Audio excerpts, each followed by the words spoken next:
Bonjour à toutes et à tous. Donc, bienvenue pour cette édition 2025 du Grand Débat. Grand Débat intitulé cette année « Communiquer d'une seule voix sur une agriculture innovante et diverse, un challenge au quotidien ». Donc, gros sujet avec tous nos invités ici présents. Je me présente d'abord. Donc, je suis Gabrielle Dufour, responsable, nouvellement responsable énergie et durabilité à Agridé, puisque nous avons un nouveau responsable communication qui est Christophe Léchira, qui va bientôt arriver. Avant de commencer, j'ai deux petits clins d'œil. Le premier pour Dominique Gauthier, présidente de l'association Agriculteurs de Bretagne. Dominique, nous étions il y a 4 ans, 5 ans même, sur ce plateau qui était vide, puisque en plein Covid, et donc dans un espace vidé, nous étions intervenantes toutes les deux, et depuis le chemin parcouru, aujourd'hui tu es présidente d'Agriculteurs de Bretagne, et je suis là à animer le grand débat, c'est un grand moment pour nous deux. Un deuxième clin d'œil, bien sûr, aussi pour Laurent Perron, qui a animé pendant de nombreuses années ce débat et qui a imprimé de son caractère ces éditions, et j'espère être à la hauteur de cette transmission. Le Grand Débat, c'est un événement qui est organisé chaque année par 3 associations, par Agriculteurs de Bretagne, le CIRPA et le SPAS. Et Dominique, je te laisse présenter à l'association Agriculteurs de Bretagne. Merci Gabrielle, bonjour à tous. En effet Gabrielle, quel chemin parcouru. Il y a 5 ans, nous étions toutes les deux là sur un plateau, et je me rappelle de voir Gabrielle toute fébrile, elle me l'a dit après qu'elle était toute fébrile d'intervenir sur ce plateau. Moi j'étais pareil, elle me disait que j'étais à l'aise, moi je la trouvais à l'aise, bref. Aujourd'hui on a fait nos chemins, et puis aujourd'hui c'est toi qui anime, et je suis vraiment très fière que ce soit toi l'animatrice de ce grand débat. Donc moi je suis Dominique Gauthier, je suis agricultrice et présidente de l'association Agriculteurs de Bretagne. Notre association a pour vocation de renforcer la confiance du grand public envers l'agriculture. Donc on le fait au travers de diverses animations sur le terrain. Et donc on a une bonne équipe d'agriculteurs témoins qui va à la rencontre du grand public pour discuter agriculture, échanger. Pour nous, c'est ça qui est la clé de la compréhension, d'essayer de reconnecter le grand public avec l'agriculture, parce qu'on est là quand même pour vous nourrir. Notre slogan, bien plus que vous nourrir, est vraiment d'actualité. Donc voilà, je laisse la parole au CIRPA. Anaïs Zimouche, qui représente le CIRPA. Bonjour à tous, donc Anaïs Zimouche, je suis indépendante et je travaille pour le CIRPA. Donc, si vous ne connaissez pas le CIRPA, c'est un réseau de communicants agricoles qui rayonne au niveau national. Son objectif, c'est de faire du réseau et du réseau. Mais au-delà de ça, c'est d'apporter des compétences aux communicants. Donc, on organise des webinaires en ligne, on organise des événements sur les salons ou à Paris. Et on a 2 gros événements qui sont les CIRPA Awards qui ont lieu au Salon de l'Agriculture, où on remet des trophées sur les communications qui sont mises en place ou les stands. Et on a également la journée de la communication agricole qui a eu lieu cette année au mois de juin sur l'IA, donc en concordance avec le SPAS cette année. Merci Anaïs. Donc, pour parler d'innovation et de comment communiquer sur cette innovation, pour tenter de répondre à cette question qui a été posée sur peut-on communiquer d'une seule voix, j'ai le plaisir d'inviter, d'avoir à mes côtés Hervé et Aurore Sellard, qui ont failli venir un petit peu en retard parce qu'un village un peu compliqué à la ferme, c'est la vie d'agriculteur, c'est les aléas de la vie d'agriculteur. Donc merci à tous les deux d'être là. Hervé, vous êtes éleveur de vaches laitières, vous êtes dans un élevage robotisé à la pointe de la technologie. Je vous interrogerai après. Pour l'instant, je vais déjà vous présenter tous assez rapidement. Aurore, vous managez un magasin à la ferme aux côtés de l'exploitation de votre mari, mais séparément. Vous gérez aussi un relais colis et vous gérez des visites à la ferme, vous nous raconterez. Aline Criot, donc vous venez du Morbihan. Aline, vous venez d'Ille-et-Vilaine, vous êtes éleveuse de vaches allaitantes armoricaines, vous êtes une ferveuse défenseuse des races anciennes. et vous êtes à l'association Race de Bretagne. Nous avons également Soisic Di Bianco. Vous êtes enseignante-chercheuse à l'ESA d'Angers, spécialisée dans les modalités d'accompagnement des agriculteurs dans les transitions. Vous nous raconterez, ça parle d'innovation. Nous avons également Christophe Alsina. Vous représentez Iris Solaris, qui est un développeur de solutions photovoltaïques et agrivoltaïques pour les agriculteurs. Vous nous parlerez également de cela. Maxime Labarère, vous êtes fondateur du cabinet Héritage Agri, que vous qualifiez d'ETA de bureau. Vous nous raconterez ce que vous voulez dire par là. Et Rémi Fourier, vous êtes la voix qui va nous parler des agriculteurs de Grande-Bretagne, des gentleman farmers. Et vous êtes un spécialiste de l'élevage ruminant à forte connotation anglo-saxonne. Vous nous direz exactement ce que vous voulez aussi entendre par là. Alors avant de commencer, je voudrais donner quelques chiffres, pas des chiffres, mais en tout cas les résultats d'une enquête qui a été faite par un sondage Ipsos. Avant de parler finalement du comment on communique, comment on pourrait communiquer d'une seule voix, on va parler du message qui est communiqué, qui est celui de l'innovation. De ce que pourrait être le dénominateur commun entre vous, même si on va voir il y a des différences dans vos visions. Et quelle est votre vision donc, de l'innovation à tous dans vos structures et quels sont les enjeux de communiquer pour vous sur ces innovations? Donc avant de commencer, je vais citer donc, ce sondage Ipsos qui montre que agriculteurs et Français n'ont pas la même perception des innovations en agriculture. On ne parle pas de la même chose. C'est bien pour ça que je veux qu'on commence par parler de ce qu'est pour vous les innovations. Du côté des citoyens, des consommateurs, d'abord il y a une méconnaissance des innovations dans le secteur agricole. Ce sont la méconnaissance des consommateurs et des citoyens vis-à-vis de l'agriculture en général. Elle revient dans les sondages à répétition. À la fois, les consommateurs aiment les agriculteurs mais ne connaissent pas bien l'agriculture. Il en est de même pour les innovations. Ils ne la connaissent pas bien. Par contre, l'image qui est associée à l'innovation pour les Français est plutôt négative. Et elle est plutôt... alors, je vais citer une phrase du sondage Ipsos. Donc, les progrès techniques semblent avoir aussi ainsi favorisé l'émergence d'une logique productiviste de l'agriculture pour le grand public. Ce même rapport montre une différence de perception par les agriculteurs et par les Français du rôle que doit jouer l'innovation dans la production agricole. Et c'est essentiel, et c'est ce qui va animer notre débat aujourd'hui. Les consommateurs rapprochent davantage l'idée d'innovation de considération environnementale et qualitative. Donc pour les Français, l'innovation doit servir l'idée de l'environnement. Alors que pour les professionnels agricoles, ils associent plus facilement l'innovation au progrès technique, au service des considérations économiques et du confort de vie. C'est un peu ce que nous verrons aujourd'hui. Et donc pour parler de cela, innovation, votre vision de l'innovation, nous commençons par vous, qui avait réussi à venir à l'heure. Encore une fois, merci. Hervé, nous commençons par vous. Donc, je disais que vous étiez éleveur de vaches laitières. Non, c'est bien vous qui allez commencer. Vous êtes la 5e génération d'agriculteurs sur la ferme, depuis 2015, installée depuis 2015 dans le Morbihan. 140 vaches laitières, 130 hectares, un salarié, un apprenti. C'est ça. J'ai tout dit. Correct. D'accord.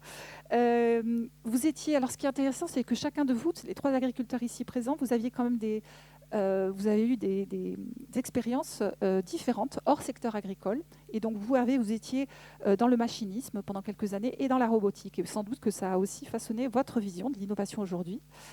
Est-ce que vous pouvez nous parler de cette vision de l'innovation, justement, dans votre exploitation agricole ? Ouais, alors du coup, moi je me suis installé un peu sur le tard à 37 ans. Et donc, du coup, ça fait 10 ans. Et avec un passé de commercial, commercial marketing.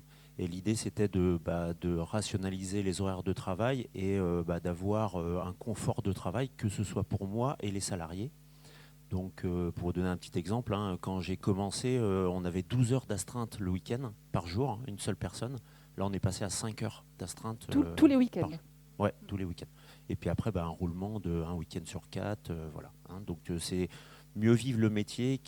L'élevage laitier est un métier contraignant. Donc, c'est de rester positif.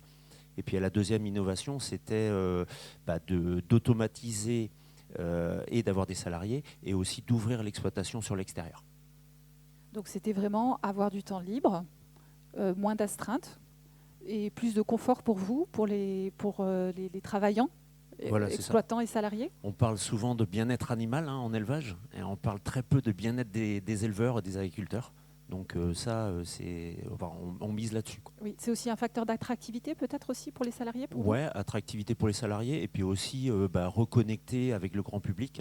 Donc Madame parlera des visites et toutes les activités de diversification, quoi. Oui, quand on s'est parlé, vous m'avez dit que l'innovation, c'était aussi s'ouvrir à l'extérieur. Est-ce que vous pouvez expliquer? Ouais, parce que il faut, on fait des visites de ferme, le format c'est 1h30, les gens ils repartent, ils sont hyper contents, quoi. Ils sont rassurés et ils ont vu un discours des éleveurs passionnés et du coup ils en parlent, c'est un travail de fourmi mais il faut le faire. Oui, donc vous avez lié tout de suite l'innovation, on en parlera, de comment on communique sur ces innovations. Et vous, Aurore, vous avez votre propre vision de l'innovation qui n'est pas tout à fait la même si je pense que vous partagez évidemment ce que votre mari vient de dire. Mais quelle est pour vous dans l'exploitation, selon votre rôle aussi, je vais rappeler, pardon, excusez-moi, que vous avez eu une expérience en tant que responsable commercial avant de travailler à la ferme? Oui, nous, on n'est pas passé par l'amour et dans le pré, mais presque. En fait, j'ai épousé Hervé, puis quasiment le lendemain, il m'a dit qu'il voulait devenir agriculteur. Donc voilà, je me suis faite mais c'était une c'était au départ. Bonne ou mauvaise surprise? Oui, au départ, c'était la vision que j'avais de l'agriculture, c'était celle des 80% des Français aujourd'hui, c'est-à-dire avec un métier contraignant, un métier qui n'est pas payé. Bon, ça par contre c'est la réalité. Mais métier très contraignant, pas de vacances, pas de jours de congé, une vie familiale réduite. Et donc effectivement au départ ça m'en jouait que très moyennement. Mais finalement le bonheur il est simple. Il n'est pas dans un poste à très haute responsabilité avec un énorme revenu. Mais voilà, le bonheur il est simple et il se constitue effectivement des fois de pas grand-chose. Et vous, quelle est votre vision de l'innovation dans votre métier? Alors moi, l'innovation, je la perçois encore comme je vous disais tout à l'heure, 80% peut-être des Français. On a tous en fait un oncle, une tante, un grand-père, une grand-mère qui a été dans l'agriculture. Et donc j'avais cette vision effectivement de mes oncles, de mes grands-parents qui travaillaient sans cesse dans les vaches laitières avec un petit troupeau, avec des repas familiaux qui s'écourtent parce qu'il fallait aller à la traite le soir vers 16h30, 17h. Donc aujourd'hui, effectivement, j'ai bien évidemment une autre vision d'agriculture parce que nous vivons sur la ferme. Donc voilà. L'innovation aujourd'hui, elle se traduit par plusieurs choses. Donc déjà, Hervé s'absente régulièrement de la ferme.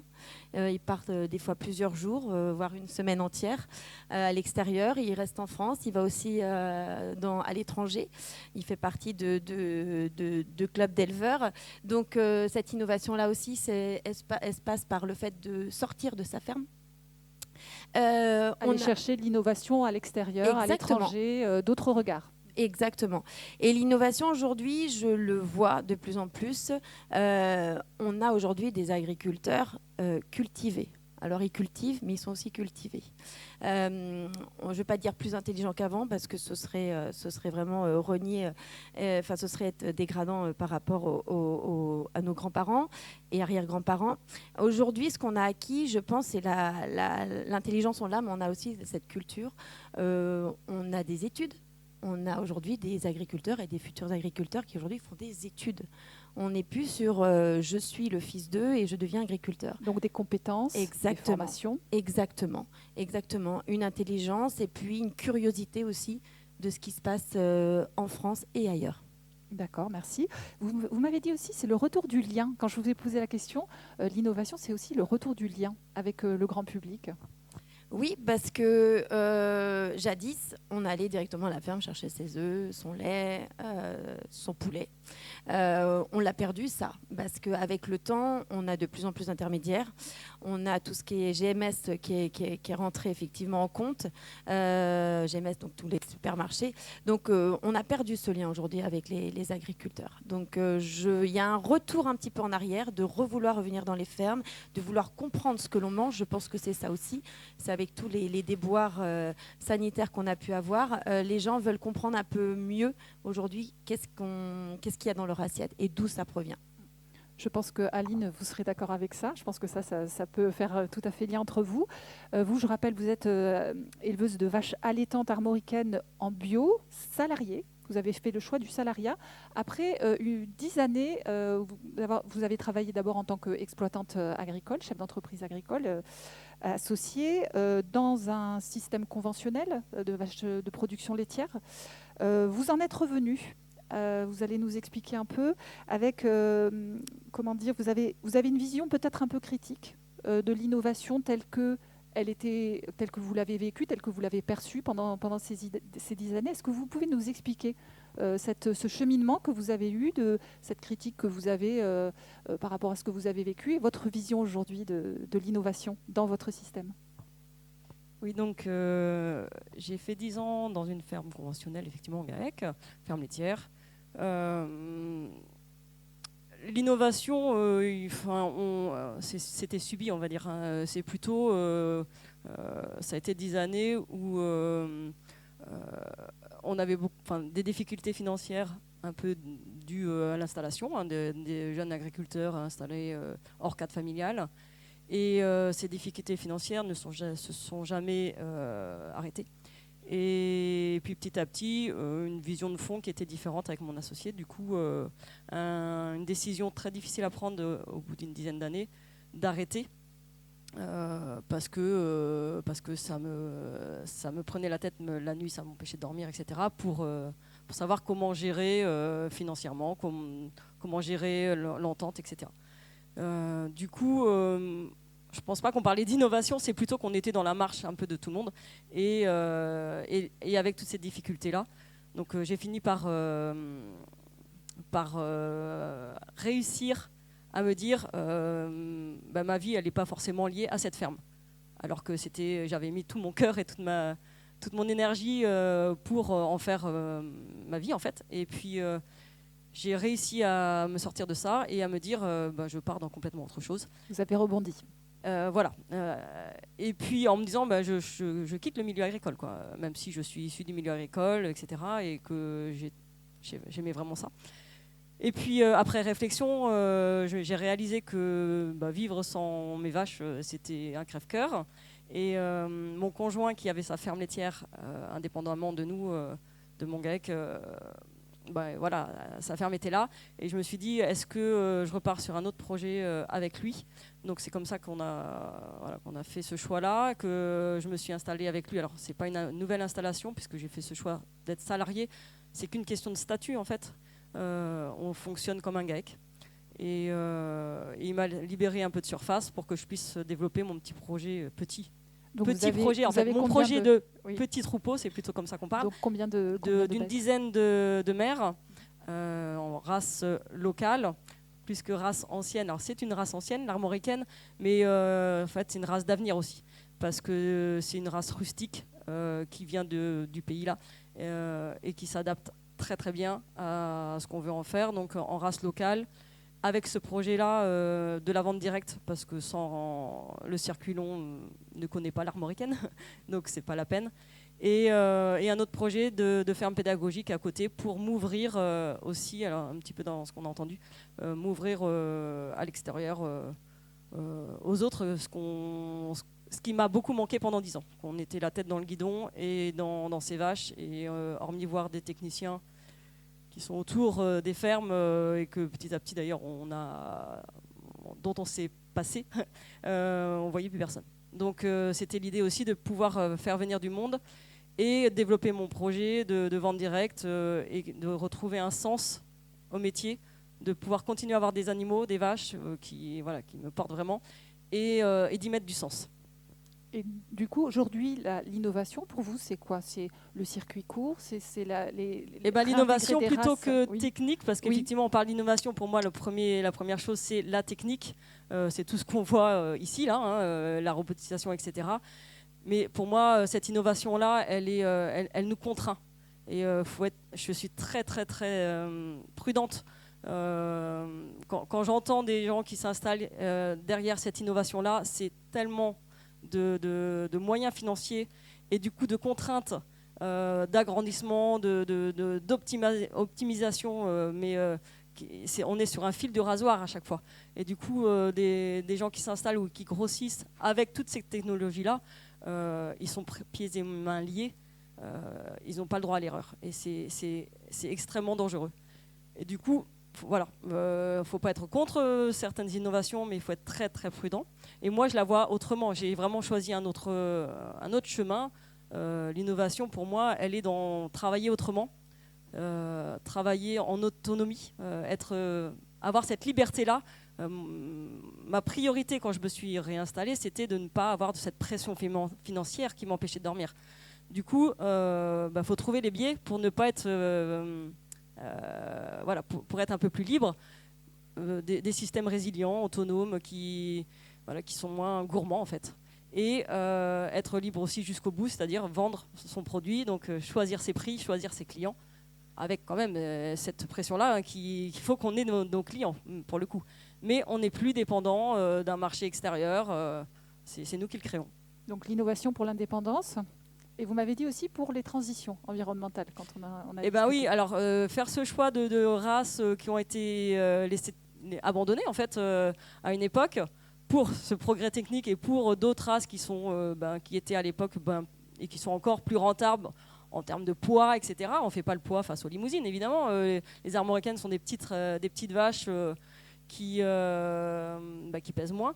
Mais à côté de ça, on redéveloppe leur intérêt. Elles s'adaptent à plein de terrains, elles s'engraissent facilement, elles sont faciles à mener et elles ont une viande qui est extraordinaire. Et donc, il faut faire redécouvrir ça. Donc, les circulons ne connaissent pas. Mais par contre, quand on travaille avec des restaurateurs, on travaille avec des gens qui savent travailler la viande et qui savent mettre en avant ce produit-là. Et ça permet d'ouvrir des pistes et de motiver des gens aussi pour s'installer dans d'autres conditions. Merci. Avant de passer aux autres invités, je voudrais quand même vous faire réagir un peu, Hervé, Aurore, sur cette notion. Il y a quand même quelque chose là en commun de recherche d'un sens, de recherche d'une qualité de vie, de recherche, même si on a quand même des... vous avez des visions quand même s'ils sont assez différentes avec vous, la robotique. Est-ce que vous voulez réagir à ça avant de passer à la suite ? Ouais, alors après, je pense qu'il y a plein de systèmes. L'agriculture française est diverse et variée. Après, je pense qu'il faut trouver son système où on est à l'aise. Moi, je suis à la 5e génération d'éleveurs laitiers. Mon père était tout seul sur l'exploitation. Ma mère travaillait à l'extérieur, donc c'était déjà innovant à l'époque. Mais du coup, pour partir en vacances, c'est plus difficile. Donc moi, en fait, tout de suite, j'ai voulu avoir un système où j'ai un salarié, un apprenti, où j'ai du monde pour pouvoir me faire remplacer, pour partir faire des réunions de clubs d'éleveurs ou pour partir en vacances ou avoir des week-ends, avoir un relais. Alors après, on est en circuit long, on fait un peu de circuit court parce qu'on a un magasin à la ferme, on fait des visites de ferme, on a des gens qui viennent chercher les colis avec Agricoli. Donc on est circuit long avec un petit pourcentage de circuit court, mais avec une ouverture sur l'extérieur. Les gens viennent à la ferme et ça nous plaît, quoi. On aime bien parler d'agriculture à la ferme. Très bien, très clair. On va peut-être passer alors maintenant. Oui, vous vouliez Aurore réagir ? Bon. Très bien, vous êtes en phase. Nous allons passer. Juste une petite précision. On a aussi un salarié. Donc on arrive avec notre structure, donc 50 vaches laitières d'un côté pour mon conjoint, mes 10 mères plus la suite en bœufs et génisses, plus la petite activité de ferme pédagogique. On arrive à dégager un revenu pour nous deux et un salarié et pouvoir se libérer également. Donc tout est une question où on met le levier en fait. Oui, bien sûr. Merci à tous les trois, c'est vraiment très intéressant. On va passer à vous, Maxime Labarrère. Maxime, vous êtes fondateur du cabinet Héritage Agri, ETA de bureau, c'est comme ça que vous vous êtes présenté à moi. Vous êtes fils et frère d'agriculteurs, c'est important pour vous. Vous avez une première carrière de chef d'entreprise. Vous avez développé une franchise agroalimentaire et vous accompagnez aujourd'hui les chefs d'entreprise agricoles que sont les agriculteurs et les agricultrices. Et j'aimerais que vous partagiez avec nous, votre vision aussi de l'innovation au sein de l'entreprise agricole. Quelle est-elle pour vous ? Oui, merci Gabriel. Bonjour à tous. Du coup, avant de détailler ma vision de l'innovation agricole, oui, je suis fils et frère d'agriculteurs dans le sud-ouest. Et souvent, je suis en désaccord avec ce qu'avait pu mener mon père sur l'exploitation. Nous, l'idée maintenant avec mon frère, c'est vraiment d'être dans les visions qui ont pu être détaillées jusqu'à présent et d'arriver à se sortir du temps, à piloter, à avoir une vision claire de son pilotage d'exploitation pour être serein et évoluer sereinement. Du coup, pour revenir sur votre question, comment je vois l'innovation en agriculture, je ne la vois absolument pas sur le côté technique dans un premier temps, bien que ça existe, mais surtout sur l'état d'esprit. Pour moi, l'innovation, c'est avant tout un état d'esprit. Et quand on va un peu plus loin dans tout ça, je pense qu'il faut avant tout innover sur sa posture de dirigeant agricole pour après avoir une vision claire et pour pouvoir après mener des projets sur la technique et qui va apporter de l'innovation par la technique par la suite. Voilà. Donc l'innovation, la posture, c'est quelle posture? De quelle posture vous parlez? La posture du dirigeant dans sa gestion d'entreprise au global. Selon moi, un agriculteur, un chef d'entreprise agricole, aujourd'hui, il doit changer un peu de mentalité, sortir du chef d'exploitation pour devenir chef d'entreprise, clairement.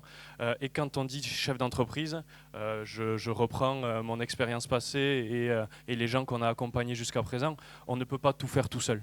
On ne peut pas tout faire tout seul parce qu'on n'est pas compétent dans tous les domaines, on n'a pas de l'appétence pour tous les domaines. Et donc l'important, selon moi, et ça rentre dans l'innovation, c'est de se faire accompagner, de pouvoir déléguer, de pouvoir aller chercher les expertises sur les métiers où on est moins compétent, où on a moins envie de le faire, justement pour avoir un système qui ne repose pas juste sur nous, l'homme clé de l'exploitation, mais sur un pool d'experts qui apporte de la valeur à l'entreprise agricole. Ça reprend un peu ce que vous disiez, peut-être Aurore, sur les compétences. Vous parliez peut-être de ça, management, c'est ça. Vous accompagnez les agriculteurs dans cette transition chef d'exploitation à chef d'entreprise ? Alors tout à fait, nous pour reprendre notre activité avec le cabinet Héritage, on est un ETA de bureau, ça c'est surtout pour l'imager. L'idée c'est de sortir les agriculteurs de cet isolement, de répondre à leurs questions sur la partie support et gestion en général. On ne va pas remplacer un expert comptable, par contre on va être là au quotidien avec lui pour l'épauler sur ses décisions stratégiques, sur l'analyse de ses marges, de ses prix de revient, sur son secrétariat, en circuit court, sur sa communication, sur ses modes de commercialisation, l'aider à choisir au quotidien, à décider. Ça reste le maître de l'exploitation, ça reste le décideur final, mais nous on est là pour l'accompagner et être à ses côtés. Voilà, donc on a des accompagnements qui sont récurrents sur le moyen terme, on va dire, où on vient accompagner mensuellement l'agriculteur. Sans abonnement en fait, puisqu'on veut être là et on veut être agile. C'est que l'agriculteur, si demain il n'a plus besoin de nous, il s'en passe, mais on est là le temps où il a besoin de décharger une mission et de faire appel à nous. Voilà. Oui, on a parlé tout à l'heure de l'environnement, des finalités de l'innovation. Selon vous, l'innovation, est-ce qu'elle doit être au service de l'environnement ? Oui. Innovation managériale, est-ce que les chefs d'entreprise doivent avoir, puisque c'est vraiment le sujet d'aujourd'hui ? Tout à fait. Oui, ça doit être au service de l'environnement. Enfin, dans tous les cas, un chef d'entreprise, quel qu'il soit, et d'autant plus dans le milieu agricole, demain, il devra avoir une vision sur la partie environnementale. J'en suis convaincu. Par contre, encore trop de dirigeants agricoles aujourd'hui n'ont pas de vision claire sur leur stratégie globale. Donc, comment avoir une stratégie claire sur l'environnement ? Oui, sur le coût de revient, par exemple. Vous Exactement. disiez, on peut pas. Vous avez des agriculteurs que vous accompagnez qui n'ont pas. Vous m'aviez donné l'exemple d'un agriculteur qui connaissait pas. Tout à fait. Alors là, si on reprend mon territoire d'origine sur le sud-ouest et surtout en production de fromage basco-béarnais, je me rappelle d'un des clients que nous avons accompagné qui ne connaissait pas la part de sa rémunération sur le prix au kilo du fromage vendu. Est-ce que c'était 2, 5, 0 ou est-ce que c'était moins 2 ? Il n'en avait aucune idée. Aujourd'hui, un salarié ne va pas attendre la fin de l'année pour savoir ce qu'il doit gagner comme rémunération. Et donc, dans le milieu agricole, c'est pareil. Selon moi, la base, c'est d'abord de piloter l'économique pour après prendre des décisions stratégiques sur l'environnement, sur la communication, sur le commerce. Mais tant qu'on n'est pas au clair avec son prix de revient, et d'ailleurs on a lancé un outil, on a investi dans un outil qui est certifié par un expert comptable et qui nous permet d'avoir des prix de revient par filière qui sont clairs, et du coup grâce à ça on va pouvoir aller après piloter, avoir des stratégies notamment sur l'environnement. Très bien, très clair. On va passer à l'énergie avec vous, Christophe. Les énergies, c'est une source inépuisable d'innovation dans le monde agricole. On voit ne serait-ce que l'agrivoltaïsme qui est une nouvelle filière en cours de construction, mais pas seulement. Il y a aussi le stockage, il y a beaucoup de choses qui posent question aussi, les synergies entre agriculture et énergie. Qu'est-ce que ces innovations que vous représentez, par exemple, Solaris, apportent aux agriculteurs en tant que chef d'entreprise agricole? Les innovations de l'énergie, il y en a tous les jours. Est-ce que mettez bien le micro proche. Est-ce que vous m'entendez bien? Oui. Déjà, le photovoltaïque, il y a 20 ans, ça n'existait pas. Moi, je suis dans l'énergie depuis plus de 20 ans. À l'époque, on parlait de renouvelables, on parlait d'éoliennes. Le photovoltaïque lui-même est une innovation. En permanence, depuis 20 ans, on sort de nouveaux produits, de nouvelles façons de faire des projets photovoltaïques. L'agrivoltaïsme en est une. Moi, j'aime pas trop le mot, parce qu'on peut tout dire et rien dire. Vous demandez à chaque personne ici ce que c'est l'agrivoltaïsme, vous allez avoir une définition différente.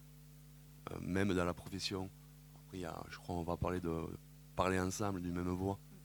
On ne dit pas tous la même chose, on n'est pas tous d'accord sur ce qu'est l'agrivoltaïsme et ce que ça doit apporter à l'agriculture et aux agriculteurs. Pour nous, Iris Solaris, le photovoltaïque et l'agrivoltaïsme, c'est au service de l'agriculture, pour les agriculteurs, en fonction de leurs besoins, et un petit peu mode circuit court. Il faut que ça aide vraiment, que ça s'insère dans les paysages et au sein des exploitations. On n'aime pas trop parler de grosses productions de 10-15 hectares, 10-15 mégawatts. Vous êtes plutôt sur des tailles, plus réduites, qui font du sens. Oui. Parce que quand on parle, quand j'entends là, les tailles des exploitations, on ne va pas venir mettre 20 hectares de photovoltaïque au milieu. Ça ne fait pas trop de sens. Par contre, faire quelques ombrières d'élevage pour les animaux au milieu de 2-3 hectares, ça peut parler un peu plus. Donc sur une acceptabilité plus forte. Oui. Vous, c'est vraiment le projet lui-même qui doit être acceptable déjà à l'origine. Acceptable à l'origine et accepté, parce que toutes les solutions que l'on développe, on les développe avec les agriculteurs. Et vous êtes aussi sur des modèles d'autoconsommation avec Iris Solaris, sur des nouveaux modèles économiques aussi pour les agriculteurs? Alors déjà, au niveau technologique, on peut faire des bâtiments avec des photovoltaïques dessus. On a une grosse gamme de bâtiments pour chaque type d'exploitation. On fait des petites centrales au sol, des ombrières d'élevage. On peut faire des serres agricoles. On en fait en ce moment plutôt dans le sud de la France, mais on en fait. Et tout ça se développe, oui. On rajoute des batteries pour l'intermittence. On rajoute de l'autoconsommation collective, parce que l'électricité solaire, c'est bien, mais les centrales produisent que quand il y a du soleil. Donc, comment on fait pour augmenter la part d'autoconsommation? Et oui, il y a l'autoconsommation collective, c'est-à-dire on peut installer une centrale chez un agriculteur qui peut autoconsommer, et le surplus, qu'est-ce qu'on en fait? Si on peut le faire consommer par l'agriculteur à côté ou le petit village à côté, c'est encore mieux. Donc avec des boucles locales, avec des nouveaux... au maximum. D'accord, oui. Donc des innovations au service des agriculteurs. Tout à fait. Et des exploitations agricoles. Très bien. Et on parlera aussi de communication, des enjeux de communication. Soisic, donc nous avons Soisic Di Bianco, vous êtes chercheuse à l'ESA d'Angers, vous travaillez justement sur l'innovation et sur les transitions en agriculture. Quel est votre regard de chercheuse sur tout ce qui a été dit? Nous avons des visions un peu différentes, mais qui se rejoignent quand même sur des grandes lignes. Quel est votre regard? Est-ce que le débat il n'est pas déjà là, ici, dans le sujet de ce qu'est l'innovation pour les agriculteurs? Oui. En effet, j'ai l'impression que ce panel, il représente quand même, il donne à voir en tout cas la pluralité des acceptions de l'innovation, c'est-à-dire qu'on voit bien, et vous l'avez chacun dit, alors, ce qui est relativement original quand même, et atypique dans cette table ronde, qu'elle n'est pas seulement technique. C'est assez atypique en fait de voir aucun agriculteur qui supporte l'innovation sur le champ technique, parce que ça reste quand même dominant, majoritaire. Mais néanmoins, ça souligne bien cette diversité des projets d'innovation qu'on voit aujourd'hui, ou en tout cas la diversité des enjeux qui sont raccrochés à ces dynamiques d'innovation. Donc on a entendu des innovations organisationnelles en termes de bien-être des éleveurs, de nouveaux rapports au travail. En fait, ce que ça donne à voir, c'est qu'on est dans une nouvelle étape de développement de l'innovation, c'est-à-dire que le monde agricole a hérité d'une organisation de la conception de l'innovation qui est issue d'une première période après-guerre, où l'enjeu premier, c'était quand même celui de produire massivement des denrées alimentaires. Et donc, on a un système agricole, un système d'innovation qui s'est organisé pour ça, qui est très performant pour ça, très efficace. Et du coup, la machine est lancée, on bénéficie, enfin, on voit aujourd'hui, on est héritier de ce système d'organisation assez descendant, d'un panel d'innovation qui viennent répondre à ces enjeux. Et c'est pour ça que c'est autant visible, et c'est pour ça que ça a aussi eu cet effet d'attachement très profond des agriculteurs dans un système qui vise à toujours produire plus, puisqu'il a été conçu pour ça, puisque les enjeux étaient là à ce moment-là. Plus récemment, c'est vrai qu'on a vu une pluralité d'enjeux rattachés à ce modèle agricole.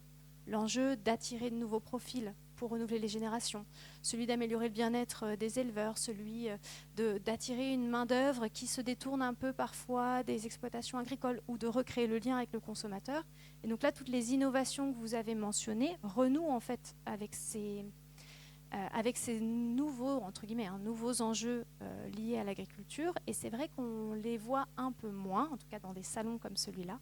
On les voit moins, mais néanmoins, ils sont bien là. Simplement, ils ne prennent pas les mêmes circuits de production d'innovation que les innovations techniques. C'est-à-dire que les innovations techniques sont essentiellement conçues par des organisations qui ont en charge de produire cet investissement, c'est-à-dire de les concevoir, de les développer auprès d'une grande part du milieu agricole. Donc elles sont conçues pour la plupart des systèmes agricoles. Et en fait, les autres initiatives que vous avez mentionnées viennent plutôt par le bas, c'est-à-dire par les agriculteurs eux-mêmes qui vont venir répondre à des enjeux un peu spécifiques ou des limites qu'ils ont observées sur leurs exploitations et prennent parfois du coup des circuits de conception d'innovation un peu différents. C'est-à-dire ça va être les éleveurs ou les agriculteurs eux-mêmes qui vont essayer de trouver d'autres manières de produire ou qui vont s'allier à des partenaires territoriaux. Donc c'est simplement pas les mêmes acteurs qui vont s'emparer de cette conception de l'innovation. Je pense que du coup, ce qui est assez intéressant à entendre, c'est qu'on est peut-être dans un moment dans lequel les agriculteurs sont appelés à se réapproprier ces dynamiques d'innovation. C'est-à-dire, alors que pendant longtemps, on les a mis dans une posture un peu de réception d'une offre d'innovation qui était proposée par autrui, du coup, encore une fois, sur des champs plutôt techniques. Là, on est effectivement dans une période où ils sont invités, et même les concepteurs d'innovation les invitent, à se réapproprier ces enjeux d'innovation, c'est-à-dire à s'interroger sur ce qu'ils souhaitent porter comme projet d'agriculture en tant que chef d'exploitation, ce qu'ils souhaitent conserver comme rôle sur l'exploitation et ce qu'ils souhaitent déléguer, et à s'interroger aussi sur les objectifs qu'ils souhaitent eux-mêmes porter sur leurs exploitations et qui ne sont pas que productifs. C'est-à-dire que nous, dans les enquêtes qu'on fait, l'attachement à la production, le sens qu'ils mettent à produire, ça reste quand même le vaste tronc commun, le point commun des agriculteurs et des éleveurs qui sont quand même attachés à ça. Mais par contre, derrière, ils mettent beaucoup d'autres facteurs de motivation ou bien d'objectifs qu'ils associent à ce qui est la réussite professionnelle pour eux. Et là, c'est là où nous, on va identifier une grande diversité de conceptions du métier. Et donc, ils vont chercher derrière à se réapproprier. Parfois, c'est des schémas c'est l'élevage lui-même, le schéma de production. Parfois, c'est de la commercialisation. Parfois, c'est les choix stratégiques qu'on opère sur la ferme. Donc, en fait, je pense que ce qu'on peut en retenir, pour résumer, c'est qu'on voit qu'on a aujourd'hui une diversité des systèmes agricoles, une diversité aussi du profil d'exploitants qui se traduit par une diversité d'objectifs formulés par les agriculteurs. Oui, on le voit bien, là, on a des profils qui viennent hors secteur agricole. Même quand on est fils d'agriculteur, on peut avoir aussi d'autres expériences professionnelles et on voit bien d'autres regards à apporter sur le métier. Oui, voilà. Et donc derrière, ça va se retraduire par nécessairement une diversification à la fois des types d'innovation qu'on va rechercher, selon le profil de l'agriculteur, et du coup, des circuits par lesquels on va produire cette innovation. Donc tout l'enjeu, c'est bien de permettre aux agriculteurs de se réapproprier ces dynamiques d'innovation. Et ça, c'est pas toujours facile, parce que comme vous l'avez mentionné aussi, parfois on a la tête dans le guidon. C'est difficile de faire un pas de côté, de prendre le temps de faire ce pas de côté pour analyser ce qui va pas, se mettre au clair sur ce qu'on a nous envie de faire, c'est-à-dire de se détacher des objectifs qui nous sont parfois un peu dictés par autrui, je n'ai pas envie de dire ce mot, mais proposés fortement par les systèmes de conseil en fait, qui nous accompagnent, qui nous incitent à aller vers, qui nous fixent un peu nos objectifs professionnels. Donc, réussir à faire ce pas de côté pour se réinterroger sur notre adéquation en tant que chef d'entreprise avec ces objectifs-là. Et ensuite avoir l'énergie et le temps de chercher les ressources dans notre environnement professionnel ou ailleurs pour mettre en œuvre les changements. C'est exactement ce que disait Maxime Labarrère. Maître, oui, bien sûr, je voulais rebondir dessus. Merci. Juste selon moi, c'est une véritable force que d'avoir expérimenté d'autres expériences professionnelles avant de s'installer sur l'exploitation agricole. Et pour rejoindre ce qui vient d'être dit à l'instant, le deuxième point, c'est que les exploitants agricoles sont souvent isolés, ils ont besoin d'être accompagnés, mais ils n'ont pas besoin qu'on leur dise « il n'y a qu'à faucon et débrouille-toi ». C'est plutôt être à côté d'eux et leur laisser prendre les bonnes décisions, mais en les guidant avec des éléments factuels. Par contre, oui, ils veulent rester le véritable chef d'entreprise dans leur exploitation. Merci. Un dernier mot, Soisic, peut-être sur l'environnement. Est-ce que l'innovation est au service de l'environnement ? Une question fermée, je ne vais pas répondre par oui ou par non, vous vous en doutez bien. Aujourd'hui, l'agriculture, elle est fortement attendue sur ce champ-là. Enfin, l'agriculture comme les autres secteurs d'activité. C'est une question qui va être incontournable. Donc, oui, nécessairement, il va falloir que les différentes innovations se prononcent sur leur contribution aux défis, aux enjeux environnementaux. Dans ce sens-là, on voit bien que toutes les innovations aujourd'hui, la plupart des innovations aujourd'hui sont marketées ou en tout cas portent un discours sur cette contribution. La différence, ça va être sur le niveau d'ambition qu'elles vont se donner sur ces différentes contributions.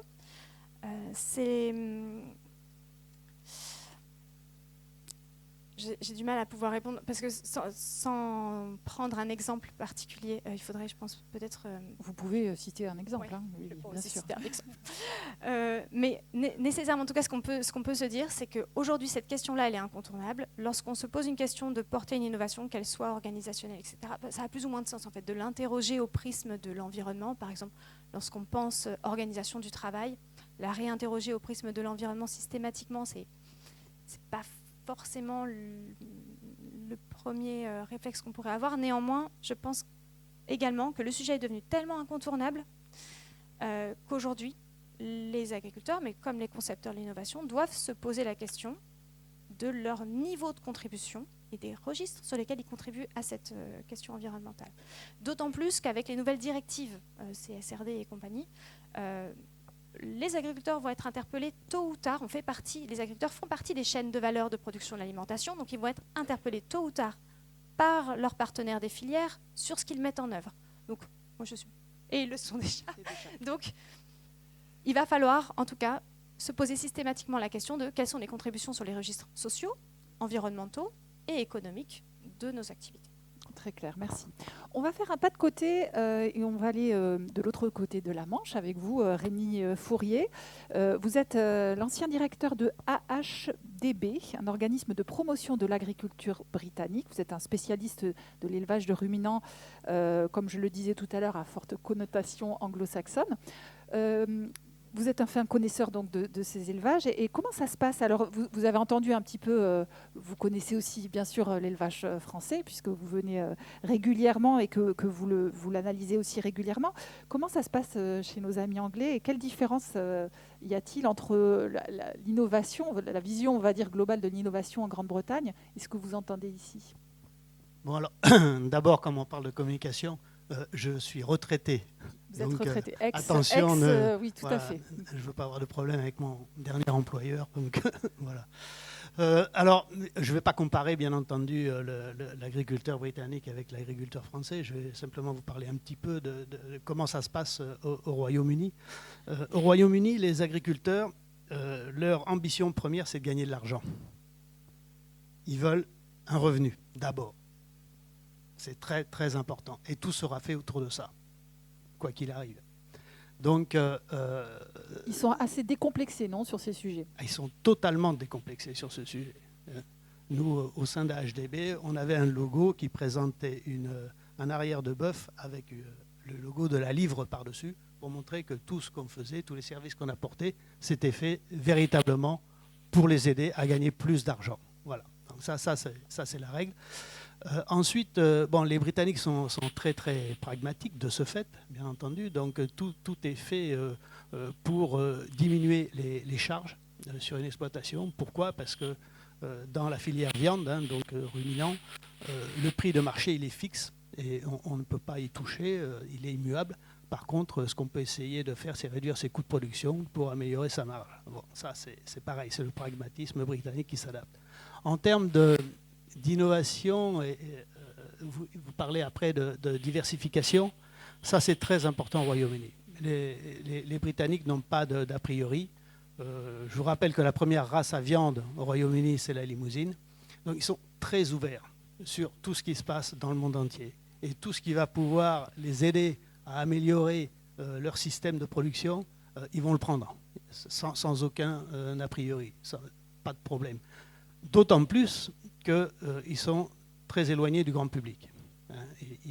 En France, entre guillemets, vous avez la chance, dans les milieux agricoles, de bénéficier d'un très fort capital sympathie auprès du grand public. Et je pense que c'est là-dessus qu'il faudrait insister. Plus de 80% des Français ont une image positive des agriculteurs en France. Hein. Donc là, les sondages se répètent et disent tous la même chose. Je vous promets que vous n'aurez pas le même résultat au Royaume-Uni. Au Royaume-Uni, les agriculteurs, donc les gentleman farmers dont vous parliez, sont considérés comme des nantis pour la plupart, alors qu'ils ne le sont pas tous, loin de là. Mais si vous voulez, il y a une déconnexion totale entre le monde agricole et le grand public. Et le consommateur, je vais dire, parce que en même temps, les Britanniques adorent la nature, ils adorent les animaux, c'est très clair. Et ce qu'ils veulent, eux, c'est avoir un très beau paysage avec des animaux gentils pour la décoration. Donc, c'est le métier premier des Britanniques. Et les gentleman farmers, ils veulent aussi des beaux paysages. Ils sont attachés aussi au bien-être animal. Tout à fait. Et puis c'est leur plaisir aussi à eux. Hein. Eux, ce sont des animaliers. Hein. Je ne vais pas revenir sur la sélection animale, etc. Donc tout a été fait au Royaume-Uni, dans quelque espèce que ce soit. Vous les retrouverez partout. Donc c'est dans leur sang, j'allais dire, c'est dans leur gène. Après, attention, il y a un marché. Et le marché au Royaume-Uni, il est guidé par le consommateur. Totalement. D'accord ? Ça veut dire que la grande distribution, qui dépend du consommateur, va dire à la production, il me faut une carcasse de 350 kg classée R+, point final. D'accord ? Après, c'est l'amont qui se débrouille pour faire ce produit-là. Donc, l'éleveur britannique, s'il veut... Il y a une prescription importante de l'aval. L'innovation, elle a pu se faire en termes de diversification. Il y a une vingtaine d'années, par exemple, les farm shops se sont développés à toute vitesse. Et quand je parle de farm shop, courts de tout à fait. magasins Donc à la ferme. voilà, circuit court. Alors quand on parle de farm shop, attention, c'est pratiquement un mini supermarché. Hein. Et ils ont développé ça très fort, avec bien entendu tout ce qu'il faut pour occuper les enfants pendant que les parents font les achats, etc. Vous êtes allé vous en inspirer, Aurore Là, ils sont... Dans d'autres pays, notamment en Hollande, ils sont très très forts là-dessus également. Ouais. Sans doute. Ils sont très forts aussi, les Hollandais. Donc voilà, ça c'est très important. Ils sont encore une fois ouverts à tout. Ils peuvent démarrer une activité sur une exploitation comme, je ne sais pas moi, la fabrication de jus de fruits, de yaourts, tout ce que vous voulez. Ils vont le faire sans aucun problème. Donc, est-ce qu'on peut résumer par les Anglais sont dirigés par un pragmatisme économique ? Tout à fait, exactement. L'innovation au service du pragmatisme économique. Oui, exactement, tout à fait. Et sur les questions environnementales alors, il y a du pragmatisme. La question environnementale, elle est essentielle. Le Royaume-Uni, c'est 2 fois plus petit que la France. Il faut entretenir ce paysage que les consommateurs aiment tant. Hein. Il faut savoir que le grand public, lui, encore une fois, ce qu'il veut, c'est un joli paysage. Donc, il faut le préserver. Et là-dessus, depuis très longtemps, les Britanniques se sont préoccupés de l'entretien des haies. Les primes qui sont délivrées par la Ligue de protection des oiseaux, par exemple, leur apportent un revenu très conséquent. Vous savez que bon, ils sont sortis donc de l'UE, donc de ce fait plus de politique agricole commune, donc plus de primes. Donc à partir de 2028, il n'y aura plus du tout aucune prime couplée à la production agricole, ce qui fait qu'ils vont les chercher ailleurs.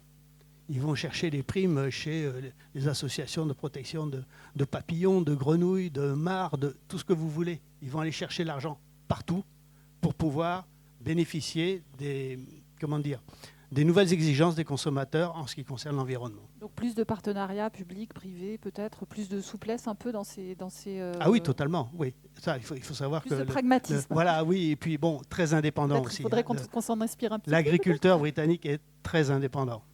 Il n'y a pas de coopérative au Royaume-Uni. D'accord, merci beaucoup. Je pense que c'était vraiment très important qu'on pose bien tous et toutes nos visions. On va passer à une deuxième partie qu'on va raccourcir, mais où on va vraiment se concentrer sur la communication, comment vous communiquez dans vos structures, et en même temps, on va parler aussi de cette question notre prescription sur faut-il parler d'une seule voix ? Est-ce que ça a un intérêt pour le monde agricole ? On le voit bien peut-être avec ces difficultés à être compris, entendus, connus, même s'il y a un fort capital sympathie, il y a aussi beaucoup de méconnaissance des citoyens sur vos métiers qui sont complexes, beaucoup plus complexes qu'on le dit. Alors, on va parler tout de suite donc de communication. Je reviens avec vous, Hervé et Aurore, sur la communication. Elle a été tout de suite présente. Vous, en particulier, Aurore, votre projet était vraiment sur le circuit court, sur les visites à la ferme, etc. Voilà. Hervé aussi, vous en avez parlé tout de suite. La communication, c'est quelque chose de vraiment important. Pourquoi c'est si important pour vous, la communication ? Et ensuite, doit-on parler d'une seule voix ? On va faire tout ça en même temps. Pourquoi la communication est aussi importante ? Alors, on parle d'agri-acteurs, là, un petit peu. Nous, on essaye de cibler aussi le consommateur. Alors oui, on veut manger français, c'est important de soutenir nos agriculteurs, ils sont beaux, ils sont gentils, il faut les soutenir. Et ben en fait, quand vous payez votre pièce de bœuf ou votre légume, et ben c'est un bulletin de vote en fait. C'est comme un bulletin de vote. C'est aujourd'hui, je milite et j'acte comme quoi je soutiens aujourd'hui l'agriculture française. Donc nous, de notre point de vue, c'était de se dire comment est-ce qu'on peut justement apporter ce bulletin de vote-là en posant sa carte bancaire ou en payant avec son espèce. C'était tout simplement de faire venir les gens chez nous. Alors, pas en ayant cette prétention de dire qu'on est une ferme modèle, pas du tout. On n'est pas des agriculteurs modèles non plus, on a des défauts forcément. Mais c'était de sensibiliser les gens sur les réalités aujourd'hui d'un agriculteur. Qu'est-ce qu'un quotidien d'un agriculteur ? Quelles sont ses contraintes ? Oui, on le voit bien ce matin. Vous avez eu un vélage en urgence. Oui. Alors ça, j'ai quand même des vies un peu particulières. C'est la contrainte un peu sympathique. Enfin, je veux dire, aujourd'hui, c'est un vélage. Enfin, c'est pas une mauvaise nouvelle. Les contraintes, elles se passent aussi avec des normes aujourd'hui, des contrôles. On parlait tout à l'heure, on parlait de la PAC. Les contraintes administratives, elles sont colossales aujourd'hui. D'ailleurs, une petite parenthèse, si on pouvait ne plus avoir la PAC, nous, ça nous arrangerait énormément. Ça voudrait dire qu'enfin, pour une fois, on vit notre produit. Et j'espère qu'un jour, on y arrivera. Donc, c'est de faire venir les gens sur la ferme et de les plonger dans la réalité des choses. Donc, la communication, elle est faite à toute petite échelle à notre niveau, mais c'est de leur expliquer un petit peu qu'est-ce qu'aujourd'hui est une ferme agricole, de ne pas avoir peur des technologies, de ne pas avoir peur de se dire « oh là là, tout est robotisé, le contact avec l'animal ». Non, aujourd'hui, il faut qu'on mange. Et en ayant cette contrainte environnementale, en expliquant aussi un petit peu, on parlait de choix tout à l'heure, il n'y a pas de bonne et de mauvaise agriculture. Il y a une agriculture qui est faite en fonction de ses terres. Nous, on est sur une contrainte aujourd'hui à Ambon, dans notre petite commune qui est entre terre et mer. 2000 habitants, 37 fermes, 20 campings. Très atypique comme commune, mais on est sur des terres séchantes. Donc voilà, qu'est-ce qu'on fait avec des terres séchantes ou des terres marécageuses? Alors comment est-ce qu'on peut faire? Donc alors que dans des communes à côté où on a des terres qui sont des terres plutôt riches, donc c'est expliquer tout ça en fait aux consommateurs. Donc la communication, nous on l'a fait par le biais effectivement de nos visites à la ferme. Moi j'ai mon discours, Hervé a un discours beaucoup plus technique et puis il a son discours bac+5 parce qu'il a fait des études lui.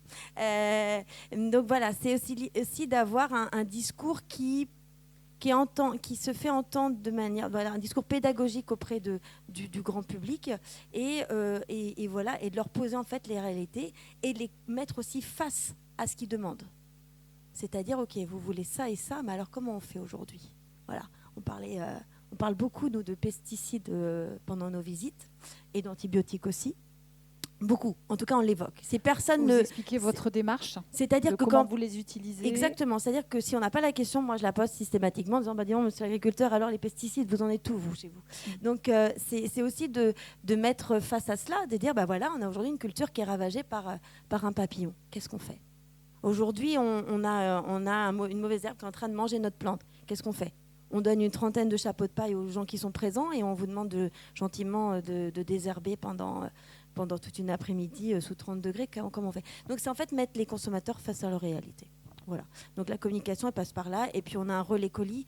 Aujourd'hui, en fait, on fait partie d'AgriColis, c'est-à-dire que les gens commandent sur Internet quelque chose de très volumineux, voilà, un matelas, un congélateur, j'en passe, et ils viennent à la ferme récupérer leur colis sur les heures du magasin. Donc ça permet aussi d'avoir aussi notre lien. Parce que quand on parlait tout à l'heure, on parlait de l'isolement de l'agriculteur. Nous, on a cette chance-là. On est sur une commune qui est entre terre et mer, donc vous l'avez bien compris, elle est plutôt balnéaire et donc il y a du tourisme. Mais on parle de l'agriculteur qui est au fin fond là, de la Bretagne, là, dans mon petit village des Côtes d'Armor. L'agriculteur, qu'est-ce qu'il voit?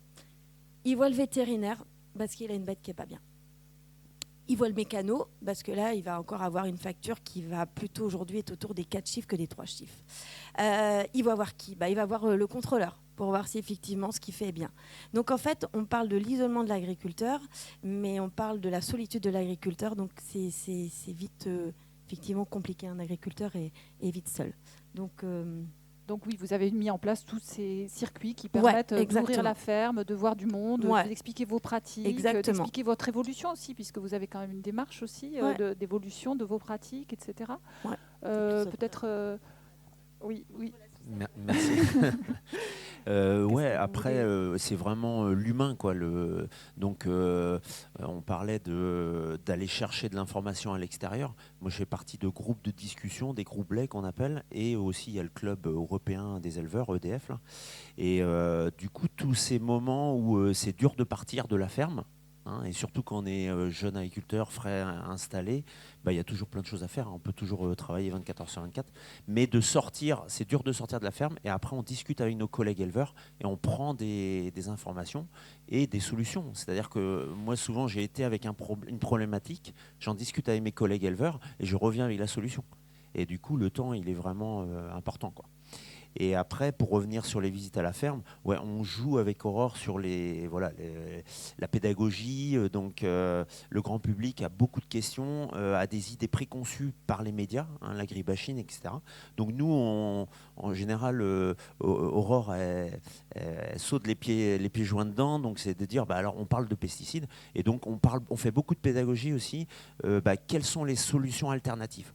Donc, et là, on fait chercher le public. Donc là, il voit que si on arrête la chimie, il n'y a pas de solution alternative, ou très peu, ou à un coût plus élevé. Donc ça les fait réfléchir un petit peu. Il voit les compromis entre environnement et économie, il voit la réalité pour vous. Voilà, de ce c'est que ça. C'est. Et vous m'avez dit que il y avait aussi un retour sur le fait que les questions qui vous sont posées, etc., ont parfois eu aussi des répercussions sur vous, vos pratiques. Est-ce que vous avez changé vos pratiques suite à des questions qui vous ont été posées? Ouais, après, c'est une vision globale de l'entreprise, c'est-à-dire que on a des chartes par les laiteries, des chartes, là, on est depuis 5 ans, on est en charte non OGM et pâturage. Donc ça veut dire qu'on n'utilise plus de soja, on utilise du colza français. Et moi, j'étais un peu plus loin que cette charte-là. Vu qu'on fait des visites de ferme, c'est d'avoir les matières premières locales. Hein. Donc c'est la commune d'à côté, un céréalier qui a du maïs grain et du blé, et donc du coup moi je le stocke et je l'aplatis, quoi. Donc c'est d'avoir une alimentation des vaches qui est tracée, je sais d'où ça vient, c'est français et ultra local. Et est-ce qu'on doit parler d'une seule voix alors ? Dans le monde agricole, est-ce qu'on n'a pas intérêt quand même, quand on voit la méconnaissance des Français, quand on voit, est-ce que pour vous c'est important Alors je pense que là, les latins sont très pyramidales par rapport aux anglo-saxons, je pense. Hein. Donc oui, c'est bien de parler d'une même voix, mais je pense qu'il faut que toutes les fermes, moi je dis à tous mes collègues éleveurs, ouvrez votre ferme. Déjà, vous avez une reconnaissance qui revient du public et vous parlez de vous, les gens qui viennent visiter la ferme en reparlent au repas de famille et ils vont contrer un petit peu ce qui est dit de travers dans les médias. Donc c'est un travail de fourmi, mais il faut le faire. Donc plutôt que de dire parler d'une seule voix, ouvrez vos fermes, parlez tous plutôt que d'une seule voix. Et vous, Aurore ? Oui, moi, on doit parler d'une seule voix. Alors, on partage le lit, donc on partage aussi les idées, hein, parfois. Oui, parler d'une seule voix. Je pense qu'effectivement, parler avec toutes les voix. Je pense vraiment que, comme je le disais, il n'y a pas de bon ni de mauvais agriculteurs. Il y a des choix, tu le disais au tout début, et chaque agriculteur fait en fonction effectivement de ses contraintes, qu'elles soient les contraintes effectivement des terres, comme je parlais tout à l'heure, comme des contraintes familiales et de ses envies. Donc oui, moi je dis juste parlons. Il n'y a pas qu'une seule voix, c'est juste parlons. Merci pour les slogans, hein, vous en donnez un à chaque fois, on les note. Aline, l'importance de la communication pour vous, j'imagine, pour le circuit court. Enfin, on voit aussi que vous aussi, dans cette deuxième installation agricole, la communication est vraiment très importante. L'ouverture, vous l'avez cité tout à l'heure. Donc, ma première question, c'est à quel point c'est important pour vous la communication dans votre nouveau système. Et la deuxième question, c'est doit-on communiquer d'une seule voix ?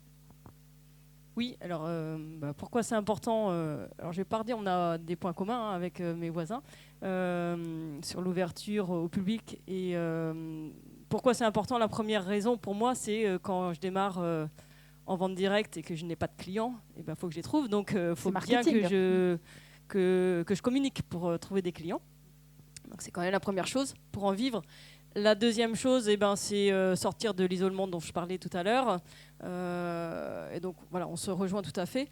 Là où je vous rejoins plus tout à fait, c'est que, alors, pour le public extérieur, au monde agricole, c'est clair que les gens n'y connaissent plus rien. Ils sont tellement coupés des racines que ils sont là à nous écouter et tout ce qu'on peut leur dire, ça va à peu près fonctionner, entre guillemets. Quand on dit qu'on ne peut pas se passer de chimie, moi, ça me fait réagir. Alors, on peut le dire aux gens et puis ils vont peut-être le croire. Moi, je leur dis, mais non, il y a des systèmes bio qui fonctionnent très bien. Il y a de la recherche en bio qui fonctionne très bien. Et si on pouvait mettre plus de moyens là-dedans, ça fonctionnerait encore mieux et on serait plus nombreux. On peut se passer de chimie. Voilà, moi, c'est ce que je dis. Et j'aimerais bien que ce discours-là soit... Alors, on dit ce qu'on a dans nos tripes aux gens. Du coup, ils nous écoutent. Par contre, dans le milieu agricole, entre professionnels agricoles, ce serait bien aussi de faire évoluer un petit peu les discours et de dire c'est des questions de choix. Alors, faut pas dire qu'il y a des bons, des mauvais. On est tous en fonction effectivement de nos contraintes, de notre passé, etc. Ça, c'est une réalité. Mettre le doigt sur toi, tu fais comme ça, c'est pas bien, c'est stupide. Par contre, on peut tous changer, on peut tous évoluer et on est quand même maître de nos choix. Et quand on est, je répète, la tête dans le guidon, c'est difficile à entendre, mais en fait, à un moment donné, on peut quand même changer des choses si on réfléchit et qu'on arrive à prendre ce recul qui est des fois difficile, pour se dire, mais est-ce que je vais dans le bon sens ? Est-ce que quand on dit on va nous demander des comptes demain, mais c'est pas demain, c'est aujourd'hui en fait. Le dérèglement climatique, il est là, il est présent. Tout est bouleversé et c'est aujourd'hui que c'est fait. Et donc c'est aujourd'hui qu'il faut réfléchir par rapport aux choix que l'on fait et qu'on a engagés, quoi. Donc la communication, c'est aussi entre nous, ce qu'on essaie de faire avec Race de Bretagne, de montrer qu'il y a d'autres façons de travailler, qu'on peut remettre au goût du jour des choses qu'on avait mis de côté, comme la polyculture élevage, qu'on pourrait dire non mais c'est du passé parce que maintenant il faut être intensif dans un domaine et aller au bout de ce domaine-là, mais en fait, avec tous les risques que ça comporte, et environnementaux également, voilà, il y a d'autres façons de faire, et ce serait bien aussi qu'on communique plus sur toutes ces façons-là au sein même du milieu agricole. Oui. Alors vous disiez qu'on peut se passer chimie, alors certainement, puisque vous en êtes un exemple. Cependant, il y a quand même des marchés qui sont limités. Le marché bio ou le marché des races anciennes, on voit la consommation les consommateurs sont souvent ne vont pas toujours jusqu'au bout de leurs envies. Est-ce qu'on peut quand même... Excusez-moi, Oui. c'est limité, on est en pleine expansion Oui. en termes de nombre de vaches en race locale, ce qui est à l'inverse des réalités du cheptel. Donc il y a un marché sur les races donc, locales. en quoi on est limité? Là, on les trouve, nos clients. Oui. Donc, Non, ce que je veux dire, c'est que vous avez, vous, des façons peut-être de travailler. Hervé et Aurore ont une démarche aussi environnementale, même si elle n'est pas bio. Est-ce que peut-être vous voulez réagir à ce qui a été dit, Aurore ou Hervé? Est-ce qu'on peut communiquer le sujet, c'est finalement, est-ce qu'on peut communiquer d'une seule voix? Donc, est-ce que malgré ces différences entre les visions que vous avez, est-ce qu'on peut réussir à parler? Parce qu'il y a quand même aussi beaucoup de choses qui font sens entre vous. Est-ce qu'on peut réussir à parler d'une seule voix au grand public? Après, l'agriculture a toujours été un peu divisée de par les syndicats, etc. Après, chacun doit, ce que j'avais dit tout à l'heure, chacun doit se trouver à l'aise dans son système. Moi, je suis dans une charte de la laiterie, donc non OGM et pâturage, donc je fais pas mal de pâturage aussi. Et après, on est certifié HVE. Bon, voilà, on utilise un herbicide. Quand on peut faire du binage, on fait. Donc après, ça dépend de la météo et tout ça. C'est pas que nous qui décidons non plus, quoi. Et ça dépend des terres, ça dépend des années, etc. Donc après, c'est de dire si en cas extrême, on a recours à un herbicide et pareil pour la santé animale. C'est-à-dire que on peut pas, si on disait on n'a plus le droit aux antibiotiques.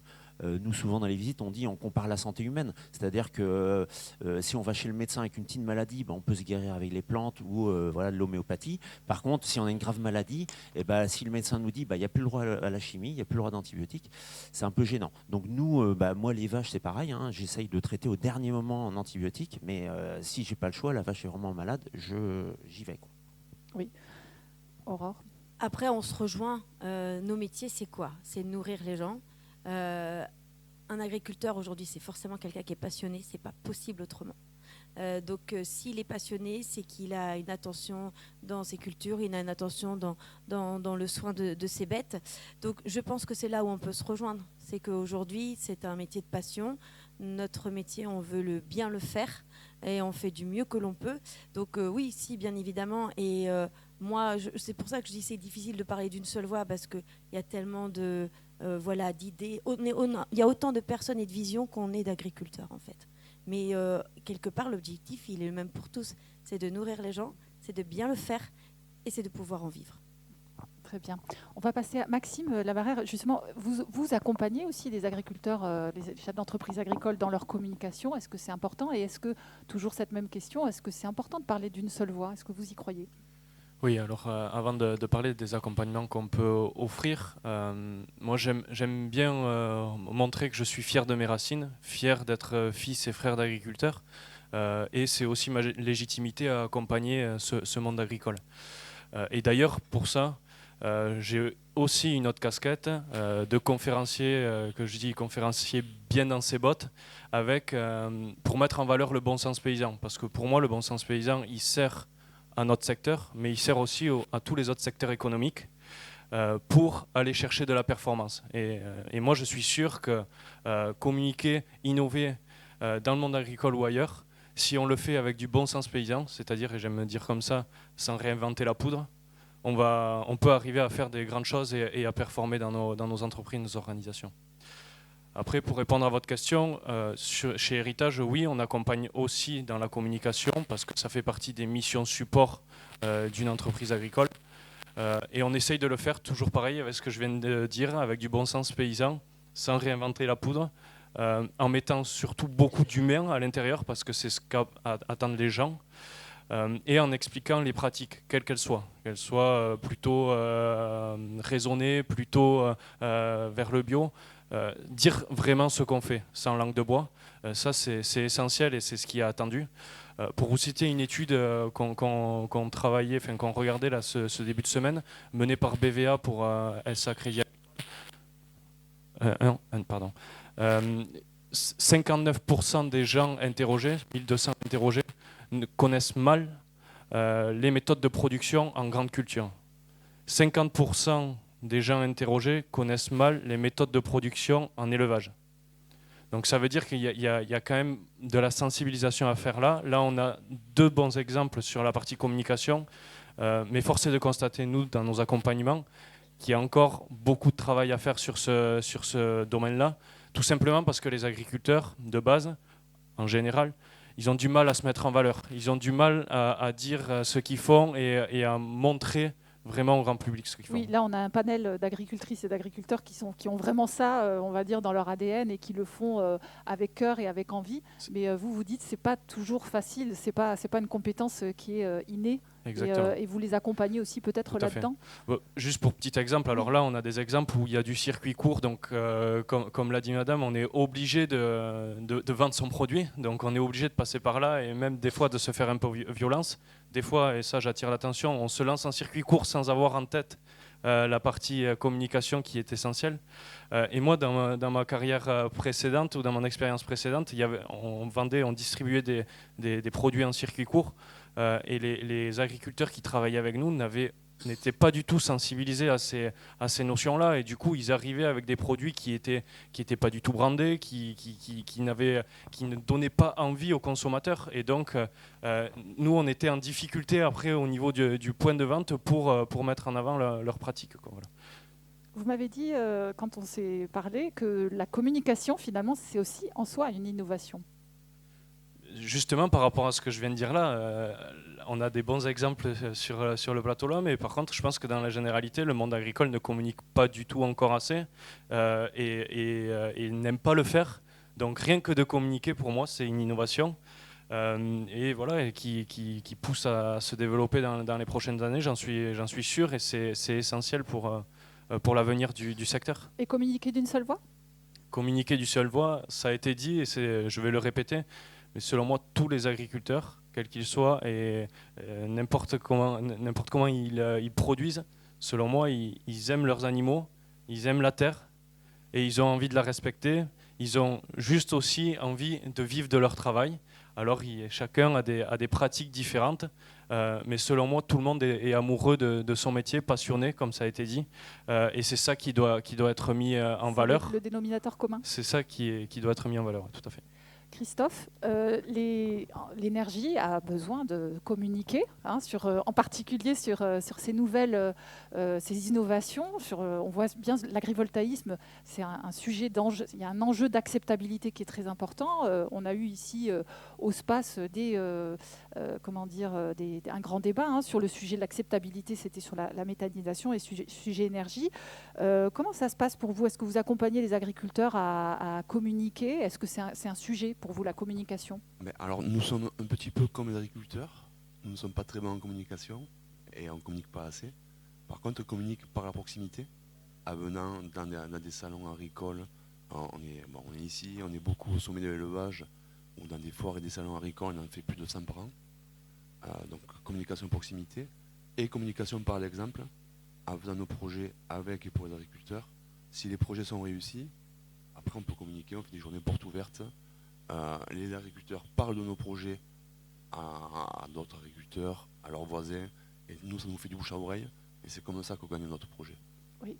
Parfois, alors sur les sujets énergie, parfois les détracteurs, on va dire, parfois viennent du monde agricole. Il y a des agriculteurs qui sont parfois très véhéments contre certains projets.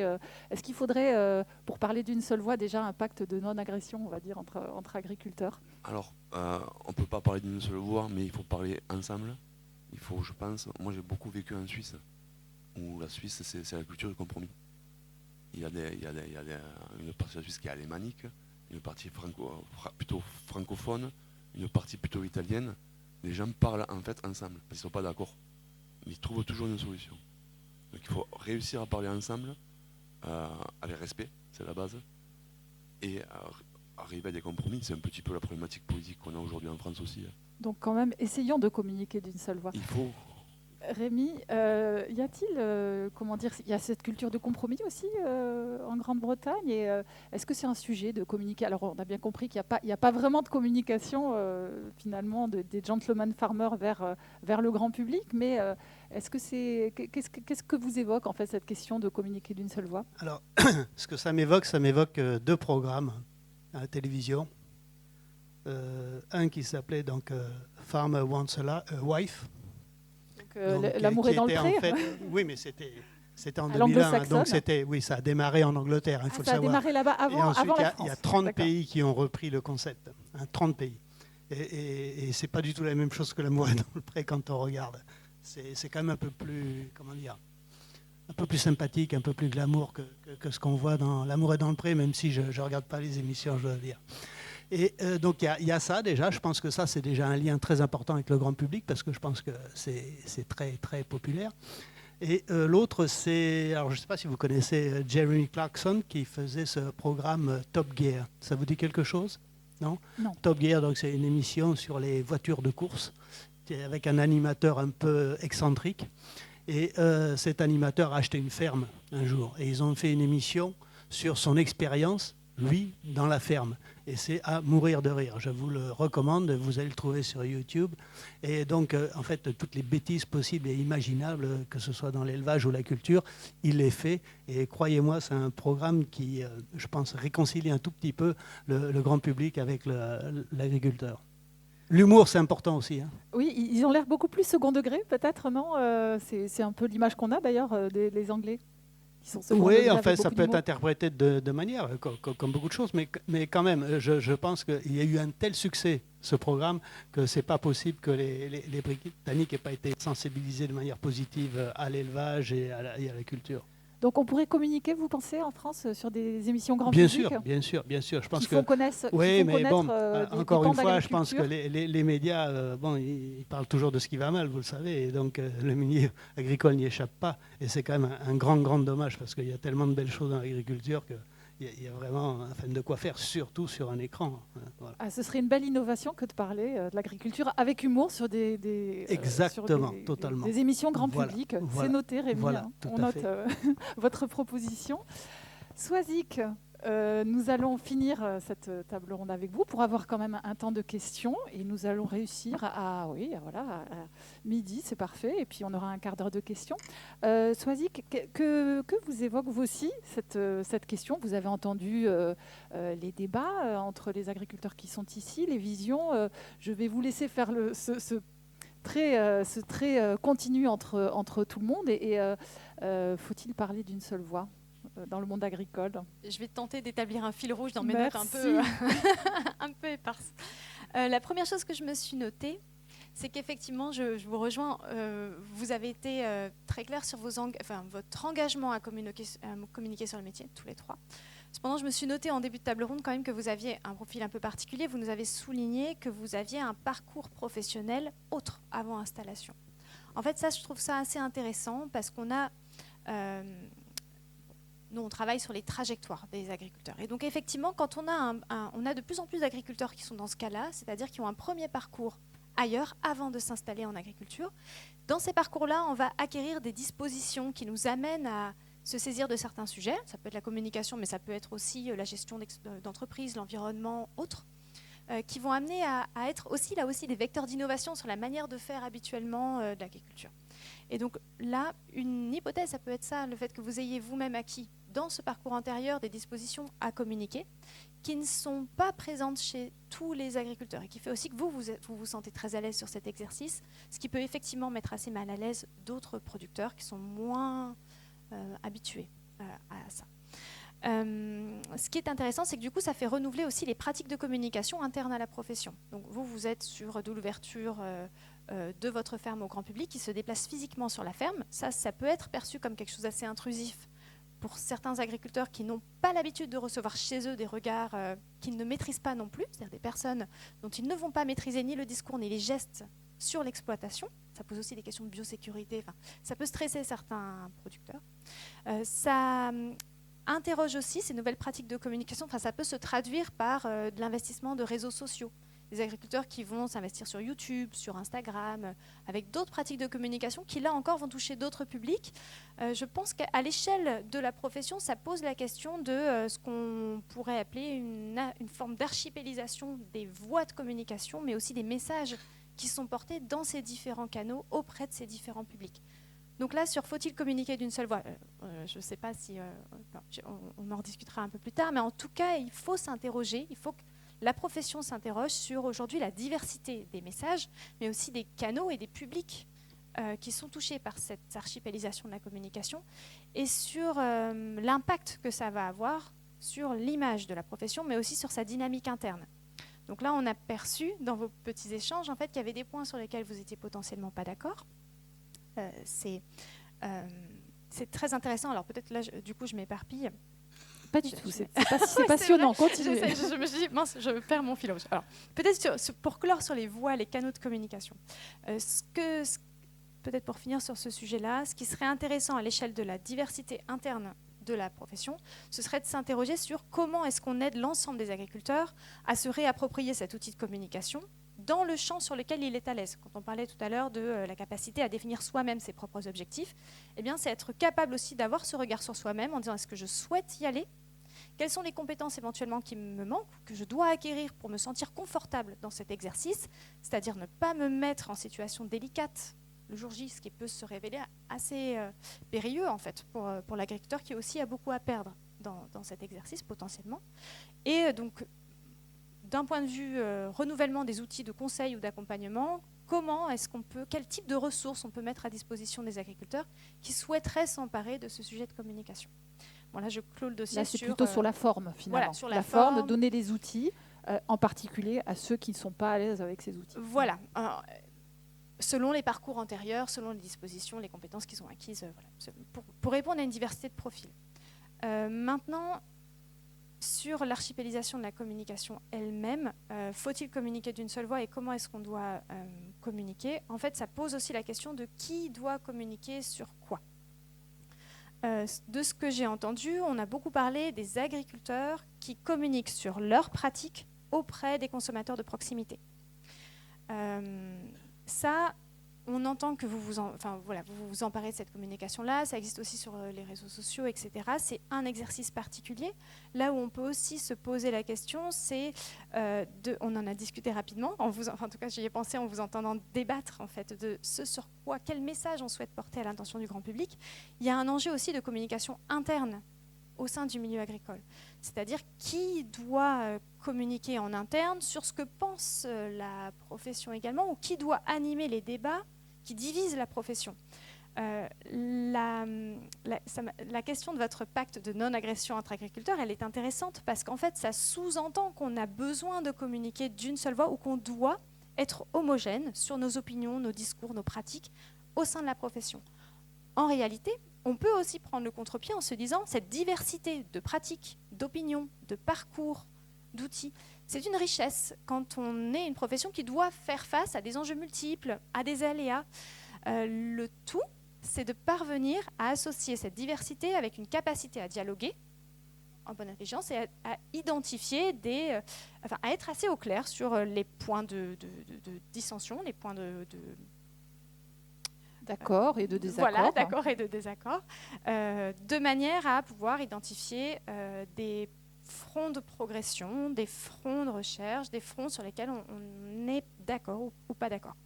Donc de manière à gagner les en clarté. agriculteurs devraient se mettre peut-être autour d'une table et discuter de ça et de se mettre d'accord. Oui, c'est beaucoup plus compliqué que ça, en réalité, à animer. Mais effectivement, je pense qu'on a un point où on a une diversité de profils, une diversité de parcours et de pratiques qui va en s'amplifiant. Archipélisation. Alors, j'ai noté aussi le terme, c'est très intéressant. Demain, notre laboratoire communique, alors c'est notre responsable Bertie Tarot qui communique sur notre dernier projet de recherche qui s'appelle AgriNovo, qui décrit comme ça le profil des nouveaux installés, les motivations qui les amènent dans le métier, toutes ces dispositions avec lesquelles ils rentrent dans le métier. En fait, on va vers une amplification de la diversité interne de la profession. Et donc là, il faut à un moment s'interroger sur qu'est-ce qu'on en fait, comment on s'organise pour maintenir le dialogue, pour éviter ces crispations, et pour faire de tout ça une richesse plus qu'une source de division interne qui finalement va se ressentir sur l'extérieur et peut entraîner aussi des points de fragilité. Du coup, ça m'amène au dernier point sur qui doit communiquer. Eh bien, on a aussi un enjeu de communication. Alors, quand on parle de avec qui, donc OK pour les consommateurs de proximité, sur le grand public avec les réseaux sociaux, on a aussi pour la profession un enjeu de communiquer avec la puissance publique pour parvenir à négocier, discuter ou en tout cas faire porter leur voix sur l'encadrement des pratiques agricoles aujourd'hui. Oui, ou par exemple l'agrivoltaïsme, les enjeux d'acceptabilité avec les pouvoirs publics. Voilà, la PAC, les orientations générales. Et donc là, pour la puissance publique, on peut comprendre aussi que c'est très compliqué de travailler avec des agriculteurs indépendants. On ne peut pas comme ça avoir une communication complètement atomisée. Donc au bout d'un moment, communiquer d'une seule voix, c'est important aussi au vu pour ce qui est en tout cas des enjeux de faire valoir la position d'une profession ou d'une partie de la profession sur certains points importants de ce cadre qui est à renégocier. Donc on a à la fois à gérer cette hétérogénéité qu'il faut savoir travailler pour pouvoir enrichir le dialogue et continuer à en faire une richesse, voilà. Enrichir ce dialogue interne à la profession, et en même temps parvenir à trouver des positions ou à clarifier des positions, qu'elles soient communes ou diverses, mais en tout cas communiquer clairement sur la position interne à la profession, sur certains grands éléments du cadre, de manière à pouvoir travailler avec la puissance publique ou avec des cadres importants. Ça peut être la puissance publique, ça peut être les acteurs des filières, ça peut être des acteurs en fait qui simplement ne vont pas pouvoir travailler avec chaque agriculteur ou vont chercher des intermédiaires pour comprendre le positionnement de cette profession dans toute sa diversité sur ces enjeux-là. Donc assumer la diversité, mais trouver le point commun, le dénominateur commun, comme ce que je dis depuis on va dire le début, avec des voix qui soient capables de porter jusqu'aux puissances publiques. Voilà, et si ce n'est pas commun, être capable de trouver un interlocuteur ou un intermédiaire qui va clarifier la diversité des positionnements internes à la profession. Il y a des nouveaux métiers peut-être à imaginer. Peut-être, ou un renouvellement des organisations professionnelles dont ça a été quand même souvent la mission en fait. Simplement, aujourd'hui, il faut qu'elles actent, et elles sont en train de le faire, je ne dis pas qu'elles ne le font pas. Il faut acter cette diversité interne, renouveler les modèles de communication, de dialogue, ce qui n'est pas toujours évident parce que les nouveaux agriculteurs ne sont pas non plus toujours implantés dans ces réseaux, ces organisations professionnelles. Donc il y a tout un enjeu de la représentation de la profession aussi. Voilà, donc, qui passe peut-être par ces grandes organisations, l'organisation professionnelle, les syndicats, etc. Peut-être par d'autres moyens. Mais c'est un défi en tout cas que la profession doit relever. Merci pour cette excellente synthèse. Oui, un dernier petit mot et puis on va passer aux questions. Pardon, excusez-moi, juste pour compléter avec ce qui vient d'être dit, je pense que c'est important de communiquer auprès du grand public, auprès des forces publiques. Mais un dernier point qui pour moi est essentiel pour le milieu agricole, c'est l'attractivité de ce milieu-là et donc de savoir parler aussi aux jeunes de demain, aux gens qui ont envie de s'investir dans le milieu agricole. Je pense qu'un dénominateur commun aussi des témoignages là, c'est de dire que les professionnels du milieu, du secteur sont heureux dans leur profession et de montrer qu'on peut aussi s'épanouir dans ce secteur-là parce qu'on a besoin de forces vives demain pour rejoindre ce secteur qui est beau et passionnant.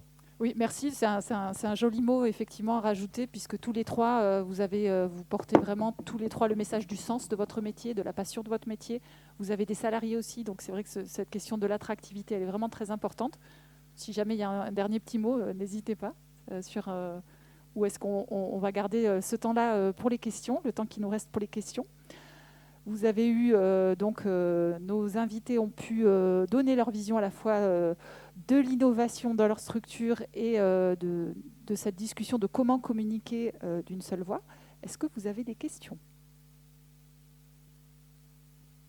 Oui. Une remarque.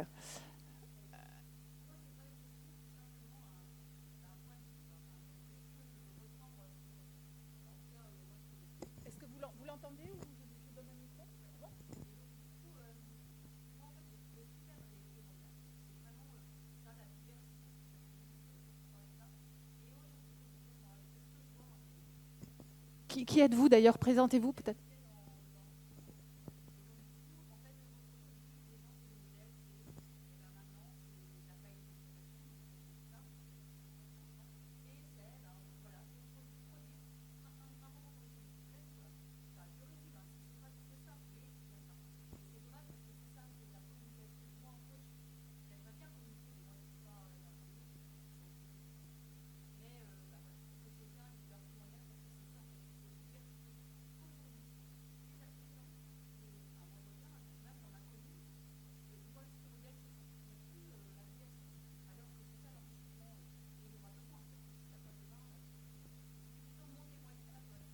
Merci.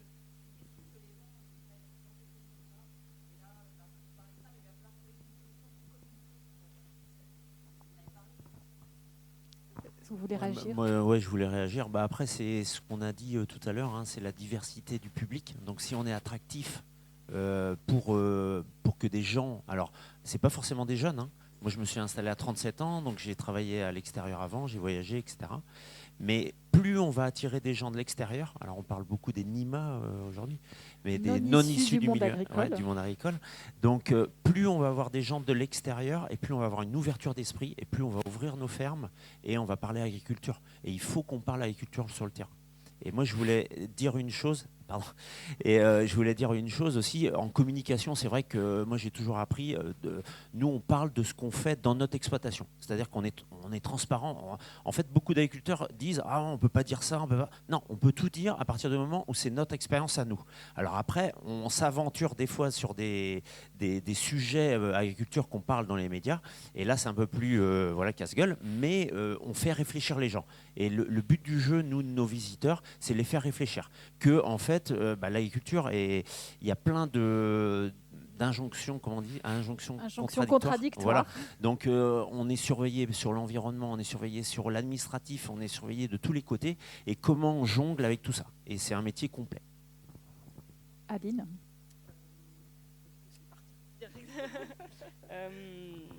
Hervé. Oui, non. Non, c'est pas grave. Vous aviez, votre idée est partie, c'est ça? Vous souhaitiez? Oui, tout à fait. Oui, encore faut-il que les non issus du milieu agricole puissent s'installer. Et c'est la grosse difficulté, l'accès aux fonciers et aux fermes. Donc ça, c'est un vrai gros sujet, quoi. Et je suis très contente qu'une technicienne d'une COP fasse ce témoignage-là. Et je pense que dans les structures autour de l'agriculture, autour des fermes, malheureusement, on est un peu trop aussi. Les structures qui sont autour ont intérêt à ce que les fermes soient toujours à grossir, à être dans ce système-là où l'économie à côté en vit. Effectivement, quand on fait un pas de côté, on fait vivre peut-être moins de monde, mais c'est une autre façon aussi de voir les choses, quoi. Oui, donc embrasser plus la diversité de ces nouveaux arrivants, de ces nouveaux projets. Soisy, peut-être vous avez un petit mot à dire dessus. Je ne peux que aller dans ce sens-là. Pour vous donner juste un chiffre que je trouve intéressant, on a dans notre dernière enquête 16% des nouveaux installés qui sont issus des classes populaires rurales, sans parents agriculteurs. Ça veut dire que ce sont des personnes qui sont les voisins des agriculteurs, issus des classes populaires, qui ont été inspirés par leurs voisins en disant « j'ai envie, dans ma vie, de construire quelque chose pour les transmettre à mes enfants ». Et ça leur a donné envie de devenir agriculteurs. Et ça, je trouve ça assez beau sur justement cette communication de proximité et l'attractivité que ça peut avoir sur ces métiers-là. On n'y pense pas toujours, parce qu'on pense toujours NIMA, classe supérieure reconvertie. Enfin, on a évidemment ces profils-là dans nos enquêtes aussi. Mais ces classes populaires rurales, dont la vocation est suscitée par la communication de proximité de leurs voisins agriculteurs, c'est assez beau, je trouve, et c'est plutôt méconnu. 16%. Rémi, est-ce qu'il y a des non-issus du monde agricole qui intègrent... comment ça se passe en Grande-Bretagne? Est-ce qu'il y a une diversité comme celle qu'on entend? Non, c'est difficile. C'est difficile en France et c'est encore plus difficile au Royaume-Uni. C'est beaucoup plus difficile. D'ailleurs, à une époque, on a vu pas mal de jeunes british qui ont essayé de reprendre des exploitations dans l'Ouest. Enfin, vous avez dû voir ça. Non, c'est très compliqué au Royaume-Uni. Ouais. Mais il faut savoir qu'il y a 69 millions d'habitants en France comme au Royaume-Uni. Et le Royaume-Uni est quand même 2 fois plus petit. Donc voilà. Est-ce qu'il y a une autre question? Oui.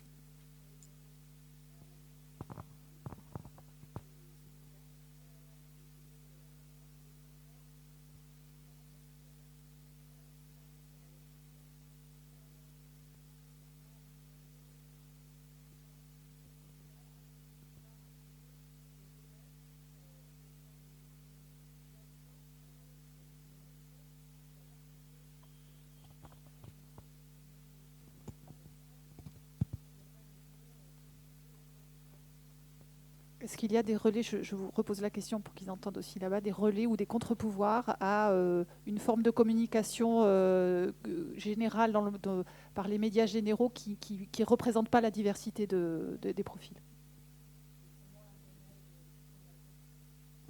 Est-ce que quelqu'un veut répondre à ça? Oui. Oui, ça existe dans le monde associatif. Je pense à Agriculteurs de Bretagne. Ouais. Alors, c'est pas parce qu'ils sponsorisent, effectivement. On est sur une communication positive. On est asyndicalisé. C'est aujourd'hui une association qui s'est très, très bien dimensionnée, qui a su bien s'entourer aussi. Donc oui, ça existe. Maintenant, il faudrait des agriculteurs de Bretagne, des agriculteurs du Nord, des agriculteurs d'Alsace. En fait, il faudrait presque une association nationale, en fait, qui soit sur le modèle d'agriculteurs de Bretagne, où on donne la parole aux agriculteurs. Avec des rendez-vous événementiels où on met un coup de projo sur, voilà, par exemple, au Rosen Park, au stade Rennais, voilà, les agriculteurs de Bretagne est présent, en parlant de notre métier, en faisant un système de petits jeux, en gagnant des goodies. Il y a aussi un car qui fait, un petit bus qui fait le tour de la Bretagne et qui est présent sur l'ensemble des marchés estivaux. Et voilà, toujours en essayant de remettre le lien entre l'agriculteur et le consommateur. Donc ça existe, mais encore, voilà, il y a encore beaucoup de travail, mais je l'entends. Mais en tout cas, le fait de communiquer positivement, oui, il y en a besoin et c'est pas encore assez présent. Est-ce qu'il y a une dernière question?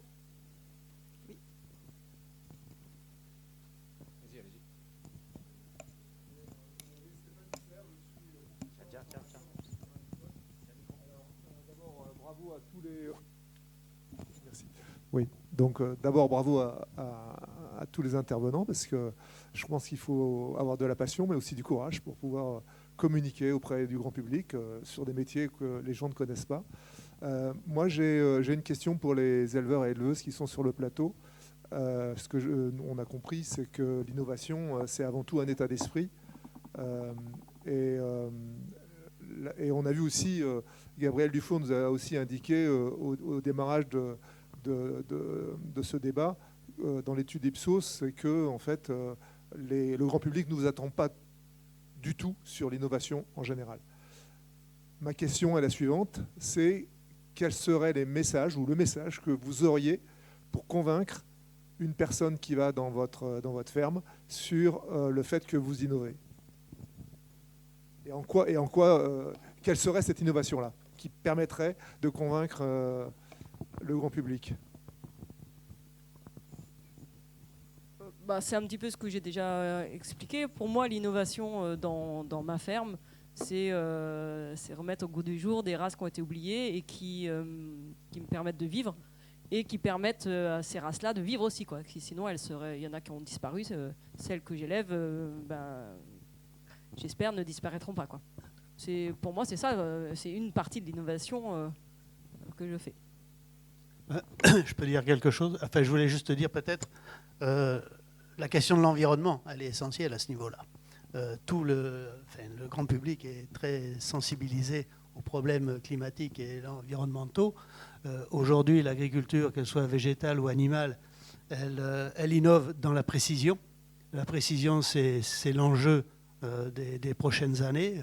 Vous le savez mieux que moi. Tout se fait beaucoup mieux. On ne parle plus de quantitatif, on parle de qualitatif. Et ça, c'est un langage qui va très bien au grand public. Et je pense que là-dessus, les agriculteurs français ont fait énormément. Ils vont faire encore beaucoup dans ce domaine pour répondre à ces exigences. Ouais, nous, souvent dans les visites de ferme, on se rend compte que le grand public a coupé le lien entre agriculture et leur assiette. Donc l'alimentation et l'agriculture, ils ne savent plus d'où les choses viennent, ils n'arrivent plus à lire les étiquettes et tout ça. Et ça, il y a une grosse pédagogie à refaire ça et à sensibiliser pour que quand ils vont au supermarché ou dans les circuits courts, parce qu'on parle beaucoup de circuits courts, il y en a des gens qui disent c'est la solution à 100%. C'est pas vrai, c'est très dur les circuits courts. Il y a de la logistique, il y a de la péremption. Et nous, c'est un petit pourcentage de la ferme. On est en circuit long et on a peut-être 0,1% en circuit court. Donc voilà, il y a l'idéalisation du grand public et puis une différence entre les intentions et les actes. Donc on veut du circuit court, on veut de l'alimentation de qualité, mais on a nos habitudes en grande distribution. Il y a 40 années de grande distribution qui font que c'est difficile à changer. Mais le message on véhicule, c'est acheter à minima français, si vous pouvez en local.